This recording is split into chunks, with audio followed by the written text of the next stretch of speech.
Tsaka sa lahat naman po ng mga kandidato, no? Pag alam po ninyo na masama po ang panahon o mga sikat ng mga artista, huwag po kayo mag-i-stay doon sa may balcony or kakain ng kung ano-ano, kape ng kape, natamaan po siya ng kidlat doon sa balcony. Doon po siya namatay.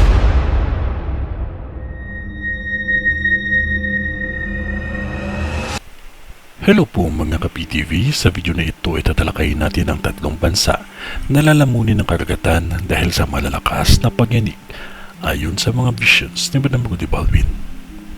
Pero kung ikaw hindi pa nakasubscribe sa aking channel, baka naman.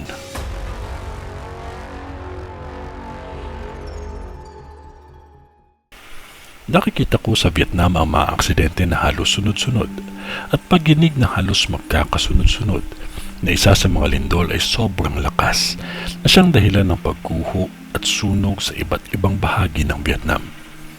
At nakikita ko din ang pagsabog ng bulkan dito sa bansang ito. Maging maingat at palaging manalangin dahil nakikita ko sa Vietnam ang tsunami. Japan.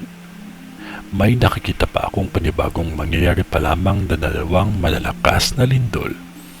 Isang malakas na pagyanig na mangyayari pa lamang, pagsabog ng bulkan na panibago, at isang pangyayari sa Japan na halos buong bansa ay nabalutan ng kulay pula at orange na kung saan yan din ang naging kulay ng kalangitan. Pag-angat ng tubig o tsunami ay dadanasin din ulit ng mga taga-Japan. May nakikita akong 4 na OFW na masasawi dahil sa aksidente at krimen. Ngunit ang isa dito ay akala nila ay tinapos ang kanyang buhay, ngunit ito ay biktima pala ng krimen. May maririnig ang mga taga-Japan na isang ugong mula sa kalangitan na maririnig ng lahat. Isang malaking ipo-ipo na mararanasan ng lahat ng Asian country na may dalang apoy, kaya halos buong mundo makakaranas ng wildfire. At isang train sa Japan na nakikita ko na maaaksidente, maging maingat. Malaysia. Maging handa at magdasal dahil may nakikita akong malakas na pagyanig at pagguho ng lupa at pinsala sa mga kalsada. Nagbago na ang mga panahon ngayon na animoy dinadahan-dahan na ng Diyos na linisin ang kanyang mga nilikha.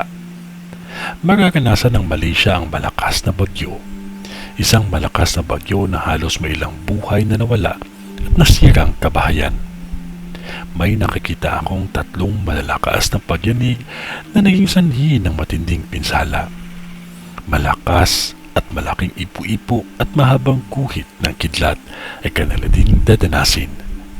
May maingat lamang mga taga-Malaysia dahil may pag-angat ng tubig akong nakikita. Manalangin palagi. Sa ngalan ng Diyos Ama, ng Diyos Anak, at ng Diyos Espiritu Santo. Amen.